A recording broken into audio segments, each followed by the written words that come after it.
မင်္ဂလာပါရှင်ဒီနေ့တင်ဆက်ပေးမှာကတော့ပိုးစာသီးကပေးတဲ့ကျန်းမာရေးအကျိုးကျေးဇူးများအကြောင်းပဲဖြစ်ပါတယ်မြန်မာနိုင်ငံမှာပိုးစာပင်ကိုပိုးချင်မြင်ထုတ်လုပ်ဖို့အတွက်ပိုးကောင်လေးတွေကိုအရွက်ကျွေးဖို့အဓိကစိုက်ပျိုးကြပါတယ်ပိုးစာသီးလေးတွေမှဲ့သွားတဲ့အခါခရမ်းရင်ရောင်ဒါမှမဟုတ်အမဲရောင်တန်းပြီးအရသာကတော့ချိုးချိုးချင်းချင်းနဲ့အလွန်စားလို့ကောင်းပါတယ်အခုဗီဒီယိုလေးမှာတော့ပိုးစာသီးရဲ့ကျန်းမာရေးအားနည်းတင်တွေကိုပြောပြပေးမှာဖြစ်ပါတယ်ပိုးစာသီးမှာခန္ဓာကိုယ်အတွက်မရှိမဖြစ်လိုအပ်တဲ့ဗီတာမင်များသတ္တုဓာတ်များအမြင့်ဓာတ်များနဲ့အစွမ်းထက်အန်တီအောက်ဆီဒန့်များစုပြုံပါဝင်နေတာကြောင့်ကမ္ဘာတဝန်းမှာစူပါဖူးအဖြစ်သတ်မှတ်လာကြပါပြီ။ပိုးစာသီးကိုစားသုံးပေးခြင်းဖြင့်ရရှိနိုင်မယ့်အမခန်းဖွယ်ကျန်းမာရေးကောင်းကျိုး15မျိုးကိုတင်ဆက်ပေးသွားပါမယ်။နံပါတ်1ကိုယ်ခံစွမ်းအားစနစ်ကိုအမြင့်မားဆုံးမြင့်တင်ပေးခြင်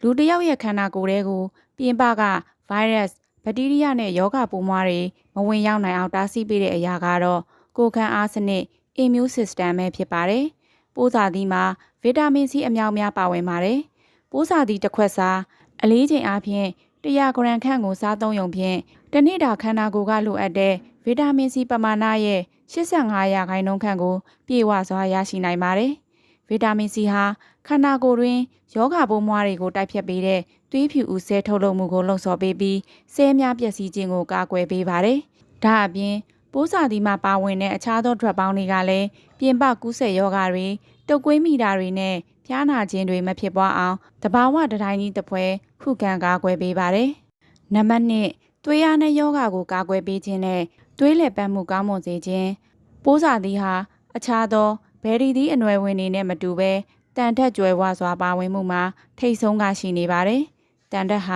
သွေးနီဦးဆဲတွေမှာပါတဲ့ဟီမိုဂလိုဘင်ထုတ်လုပ်ဖို့အတွက်အဓိကကျတဲ့သတ္တုဓာတ်ဖြစ်ပါတယ်။ဟီမိုဂလိုဘင်ဟာအဆုတ်ကတဆင့်ခန္ဓာကိုယ်အနှံ့ပြားကဆဲတွေစီကိုအောက်ဆီဂျင်ပို့ဆောင်ပေးရတာဖြစ်ပါတယ်။ပိုးစာသီးကိုပုံမှန်စားသုံးပေးခြင်းဖြင့်ခန္ဓာကိုယ်တွင်တန်တက်ချို့တဲ့မှုကြောင့်ဖြစ်တဲ့မူးဝေခြင်း၊နှုံးခွေခြင်း၊အသားအရောင်ဖြူဖြောခြင်းစတဲ့သွေးအားနဲ့ယောဂလက္ခဏာတွေကိုသက်သာပြောက်ကင်းစေပါတယ်။ဒါအပြင်သွေးကြောတွေကိုကျယ်စေပြီးသွေးခဲမှုကိုတားဆီးပေးတာကြောင့်တကိုယ်လုံးမှာသွေးလည်ပတ်မှုစနစ် blood circulation ကိုချောမွေ့စေကာအင်္ဂါအစိတ်ပိုင်းအားလုံးစီသို့အောက်ဆီဂျင်နဲ့အာဟာရဓာတ်များကောင်းမွန်စွာစီးဆင်းစေပါတယ်။နံပါတ်3နှလုံးကျန်းမာရေးကိုထိန်းသိမ်းပေးပြီးသွေးတိုးကျစေခြင်းနှလုံးသွေးကြောခြင်းယောဂနဲ့လေဖြတ်ခြင်းဟာကမ္ဘာမှာတည်ဆုံမှုအများဆုံးယောဂတွေထဲကတစ်ခုဖြစ်ပါတယ်။ပိုးစာသီးမှာပါဝင်တဲ့ resveratrol လို့ခေါ်တဲ့အစွမ်းထက်ပိုလီဖီနော်အန်တီအောက်ဆီဒန့်ဟာသွေးကြောတွေရဲ့လုပ်ငန်းဆောင်တာတွေကိုဓာတ်ရိုက်ကာကွယ်ပေးပါတယ်။၎င်းတပ်ကသွေးကြောနှရံများရှိနိုက်ထရိတ်အောက်ဆိုက်ထုတ်လုပ်မှုကိုတိုးမြင့်စေပြီးသွေးကြောများကိုပြေလျော့စေကာသွေးတိုးခြင်းကိုတိတိတသားကျဆင်းစေပါတယ်။ဒါအပြင်ပိုးစာသီးမှာပါဝင်တဲ့ပိုတက်ဆီယမ်ဓာတ်ကခန္ဓာကိုယ်တွင်းကဆိုဒီယမ်စားတဲ့ပမာဏကိုထိန်းညှိပေးပြီးသွေးကြောများအပေါ်တက်ရောက်နေတဲ့ဖိအားကိုလျှော့ချပေးပါတယ်။ပိုးစာသီးကိုစားသုံးပေးခြင်းဖြင့်သွေးကြောများမှာဆက်ခြင်းကိုတားဆီးပေးပြီးနှလုံးခုန်နှုန်းကိုမှန်ကန်စေကာလေဖြတ်ခြင်းနဲ့နှလုံးရောဂါဖြစ်ပွားမှုနှုန်းကိုများစွာလျှော့ချပေးနိုင်ပါတယ်။နံပါတ်4မကောင်းတဲ့ကိုလက်စထရောများကိုလျှော့ချပေးခြင်းခန္ဓာကိုယ်ထဲမှာအဆီဓာတ်သို့မဟုတ်ကိုလက်စထရောတွေများလာတဲ့အခါသွေးကြောနှရံတွေမှာအဆီပိတ်ပြီးနှလုံးသွေးကြောပိတ်ခြင်းဝေဒနာကိုခံစားရတတ်ပါတယ်။သိပ္ပံပညာရှင်တွေရဲ့လေ့လာချက်အရပိုးစာသီးမှာပါဝင်တဲ့ drug ပေါင်းများနဲ့အမြင့်ဓာတ်များကသွေးတွင်းရှိမကောင်းတဲ့ကိုလက်စထရောနဲ့ triglyceride ပမာဏကိုထိရောက်စွာလျှော့ချပေးနိုင်ကြောင်းတွေ့ရှိရပါတယ်။တစ်ချိန်တည်းမှာပဲခန္ဓာကိုယ်အတွက်အကျိုးပြုတဲ့ကောင်းမွန်တဲ့ကိုလက်စထရောပမာဏကိုတိုးတက်စေပါတယ်။ဒါကြောင့်ပိုးစာသီးသို့မဟုတ်ပိုးစာသီးအနှစ်ကိုမှီဝဲခြင်းကအသေးမှအဆီဖုံးခြင်းကိုကာကွယ်ပေးပြီးသွေးကြောသက်ဆင်မှုကိုအထောက်အကူပြုပါတယ်။နံပါတ်5အစာချေစနစ်ကိုကောင်းမွန်စေပြီးဝမ်းချုပ်ခြင်းကိုကာကွယ်ပေးခြင်းကျန်းမာရေးကောင်းမွန်ဖို့အတွက်အခြေခံအကျဆုံးစနစ်ကအစာချေစနစ်ပဲဖြစ်ပါတယ်။ပိုးစာသီးမှာအမြင့်ဓာတ် drug ပေါင်းများမြင့်မားစွာပါဝင်နေပါတယ်။အမြင့်ဓာတ်ဟာဦးလန်းချောင်းနဲ့ရှိအစာဟောင်းများကိုဒုရဲကြီးမားလာစေပြီးဥမာကြီးရဲ့လှုပ်ရှားမှုကိုပုံမှန်ဖြစ်အောင်ကူညီပေးပါတယ်။ပိုးစာသီးကိုစားသုံးပေးခြင်းဖြင့်အစာအိမ်ကအာဟာရဓာတ်တွေစုပ်ယူမှုကိုကောင်းမွန်စေပြီးဝမ်းချုပ်ခြင်း၊ဗိုက်ကယ်ခြင်း၊လေးပွားခြင်းနဲ့ဦးလန်းချောင်းအောင်ခြင်းဝေဒနာများကိုတိတိတသားသက်သာစေပါတယ်။ဒါအပြင်ဦးလန်းချောင်းတွင်းမှာရှိတဲ့အကျိုးပြုဘက်တီးရီးယားပရိုဘိုင်အိုတစ်များကိုအာဟာရဖြစ်စေတာကြောင့် ရေရှည်မှာဥမာကြီးကင်ဆာဖြစ်ပွားနိုင်ခြေကိုပါလျှော့ချပေးနိုင်ပါတယ်။နံပါတ်6သွေးရင်းတကြားဓာတ်ကိုထိန်းညှိပေးပြီးစီးချိုယောဂကိုကာကွယ်ပေးခြင်းစီးချိုယောဂဝေဒနာရှင်တွေဟာအသီးအနှံစားသုံးတဲ့အခါတကြားဓာတ်တက်မှာကိုအလွန်စိုးရိမ်ရပါတယ်။ဒါပေမဲ့ပိုးစာသီးမှာ DNG လို့ခေါ်တဲ့အစွမ်းထက်အန်ဇိုင်းတစ်မျိုးပါဝင်ပါတယ်။အဲ့ဒီ DNG ဓာတ်ဟာဥလန်းချောင်းထဲမှာကာဗွန်ဟိုက်ဒရိတ်ဂစီဓာတ်တွေကိုတကြားဓာတ်အဖြစ်ဖြိုခွဲတဲ့အန်ဇိုင်းတွေကိုပိတ်ဆို့တားဆီးပေးပါတယ်။ဒါကြောင့်အစာစားပြီးနောက်သွေးရင်းတကြားဓာတ်ရုတ်တရက်မြင့်တက်သွားခြင်းမဖြစ်အောင်ထိန်းချုပ်ပေးနိုင်ပါတယ်။ပိုးစာသီးဟာအမျိုးအစားနှင့်စီးချိုယောဂကိုကာကွယ်ရန်နဲ့ထိန်းချုပ်ရန်အတွက်အလွန်ကောင်းမွန်ပြီးတဘာဝအတိုင်းအချိုဓာတ်ကိုဖြည့်ဆည်းပေးနိုင်တဲ့အသီးဖြစ်ပါတယ်။နံပါတ်9ကင်ဆာယောဂဖြစ်ပွားမှုကိုကာကွယ်တားဆီးပေးခြင်းကင်ဆာယောဂဟာခန္ဓာကိုယ်တွင် free radical များကြောင့်ဆဲတွေပျက်စီးပြီးပုံမှန်မဟုတ်ပဲအစမတန်ပွားများလာရခြင်းကြောင့်ဖြစ်ရတာပါပိုးစာသီးရဲ့အယောင်ရင်းရင်ခရမ်းပုတ်ရောင်မှာအန်တိုဆိုင်ယာနီနဲ့ဖလေဗိုနိုက်ကဲ့သို့သောအပင်မှရရှိတဲ့အာဟာရဓာတ်များစုပြုံပါဝင်နေပါတယ်၎င်းအန်တီအောက်ဆီဒန့်တွေဟာခန္ဓာကိုယ်ထဲကအန္တရာယ်ရှိတဲ့ free radical တွေကိုလိုက်လံခြေဖြတ်ပေးပြီးဆဲတွေကိုကာကွယ်ပေးပါတယ်ဆေးသုတေသနပြုချက်များအရအကြိမ်များကြီးထွားမှုကိုနှိပ်ကွေးစေပြီးအထူးသဖြင့်ဥမာကြီးကင်ဆာတအိမ်ကင်ဆာသွေးကင်ဆာနဲ့အသည်းကင်ဆာဆဲများပြန့်နှံ့မှုကိုတားဆီးပေးနိုင်ကြောင်းတွေ့ရှိရပါတယ်။နံပါတ်8ကိုယ်လေးချိန်ကြာစေပြီးအဝလွန်ခြင်းကိုတားဆီးပေးခြင်းဝိတ်ချနေတဲ့သူတွေသို့မဟုတ်ကိုယ်လေးချိန်ထိမ့်သိမ့်လိုသူတွေအတွက်ပိုးစာသီးဟာအကောင်းဆုံးတရေစာဖြစ်ပါတယ်။ပိုးစာသီးမှာရေဓာတ်နဲ့အမြင့်ဓာတ်အပြည့်အဝပါဝင်ပြီးကယ်လိုရီပါဝင်မှုအလွန်နည်းပါးပါတယ်။ပိုးစာသီး100 ဂရမ်မှာ43ကယ်လိုရီသာပါဝင်ပါတယ်။ပိုးစာသီးမှာပါဝင်တဲ့အန်တီအောက်ဆီဒန့်များဟာခန္ဓာကိုယ်ရဲ့ဇီဝကမ္မဖြစ်စဉ်ကိုမြင့်တင်ပေးပြီးအဆီလောင်ကျွမ်းမှုကိုအားကောင်းစေပါတယ်။အထူးသဖြင့်အသည်းနဲ့ဝမ်းပိုက်မှာအဆီစုပြုံခြင်းကိုလျှော့ချပေးနိုင်တာကြောင့်ပိုးစာသီးကိုပုံမှန်စားသုံးပေးခြင်းပိုးစာသီးဖြော်ရည်ကိုတကြားမပါဘဲတောက်သုံးပေးခြင်းဖြင့်ကျန်းမာပြီးတွေ့လျရတဲ့ခန္ဓာကိုယ်ကိုပိုင်ဆိုင်နိုင်မှာဖြစ်ပါတယ်။နံပါတ်9အမြင်အာရုံကိုကာကွယ်ပေးပြီးမျက်စိမှုန်ခြင်းကိုတားဆီးပေးနိုင်ခြင်းမျက်စိဟာ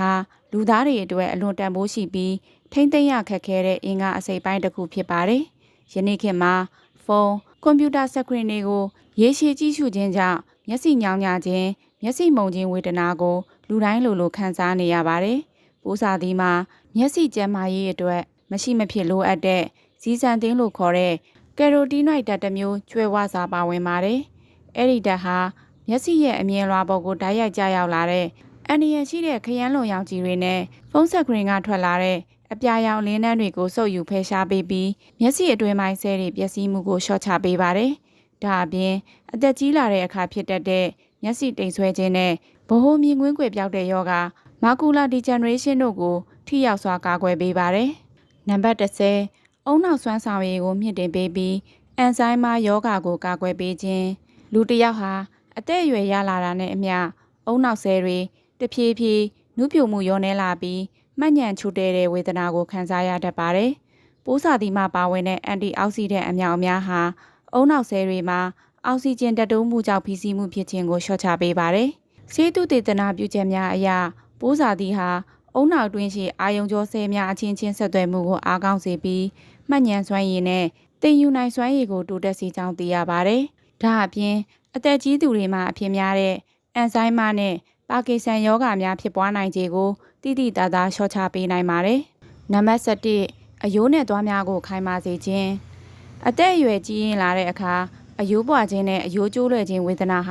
ကြီးမားတဲ့အန္တရာယ်တစ်ခုဖြစ်လာပါတယ်။ပိုးစာသီးမှာအယိုးတိဆောက်ပုံခိုင်မာဖို့အတွက်လိုအပ်တဲ့ကယ်လ်ဆီယမ်ဖော့စဖရက်မက်ဂနီဆီယမ်နဲ့ဗီတာမင် K တို့စုံလင်စွာပါဝင်နေပါတယ်။ကယ်လ်ဆီယမ်နဲ့ဖော့စဖရက်တို့ဟာအယိုးနဲ့သွားများရဲ့တိတ်သေးစာကိုမြင့်တင်ပေးပြီးဗီတာမင် K ကတော့ခန္ဓာကိုယ်ထဲကိုရောက်လာတဲ့ကယ်လ်ဆီယမ်ဓာတ်တွေကိုအယိုးတွေစီဓာတ်ရိုက်ရောက်ရှိအာဟာရဖြစ်စေအောင်လမ်းညွှန်ပေးနိုင်တဲ့အခန်းကဏ္ဍကနေဆောင်ရွက်ပါတယ်။ဒါကြောင့်ပိုးစာသီးကိုပုံမှန်စားသုံးပေးရင်အသက်ကြီးတော်လဲအယိုးစစ်များတန်မာနေစေပြီးကလေးငယ်များမှာလည်းအယိုးကြီးထွားမှုကိုအထောက်အကူပြုပါတယ်။နံပါတ်7ခန္ဓာကိုယ်ရင်းရောင်ရမ်းမှုများကိုလျှော့ချပေးခြင်းခန္ဓာကိုယ်ရင်းမှာရေရှည်ရောင်ရမ်းမှုတွေရှိနေခြင်းဟ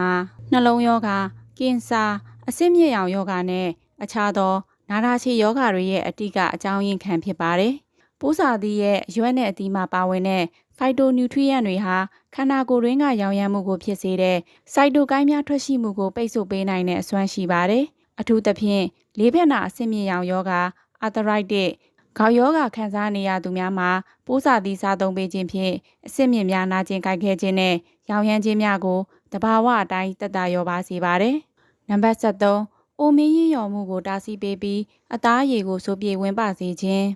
ပိုးစာသီးဟာအလှပရေးရာနဲ့အရေးပြားကျန်းမာရေးအတွက်အလွန်အစွမ်းထက်တဲ့သဘာဝအားစေးတစ်မျိုးဖြစ်ပါတယ်။ပိုးစာသီးမှာပါဝင်တဲ့ဗီတာမင် A ဗီတာမင် E နဲ့အစွမ်းထက်အန်တီအောက်ဆီဒန့်များဟာဆဲများကိုဖျက်ဆီးပြီးအရေးအကြောင်းဖြစ်စေတဲ့အရာတွေကိုတိုက်ဖျက်ပေးပါတယ်။ဒါကြောင့်အရေးပြားတွန့်ခြင်း၊ပရည်တွန့်ခြင်း၊အသက်အရွယ်ကြောင့်ဖြစ်တတ်တဲ့တင်းတိတ်၊မှဲ့ကြောက်၊အမဲဆက်တွေကိုတိတိတသားရောပါသက်သာစေပါတယ်။ဒါအပြင်ပိုးစာသီးမှာပါဝင်တဲ့ဒရက်ပေါင်းတွေဟာအရေပြားမှာမယ်လနင်းလို့ခေါ်တဲ့အမဲရောင်ချဲပစ္စည်းထွက်ရှိမှုကိုထိန်းညှိပေးတဲ့အတွက်အရေပြားကိုသဘာဝအတိုင်းဖြူစင်ဝင်ပါစေပြီးအရေပြားခြောက်သွေ့ခြင်းမှာကာကွယ်ပေးက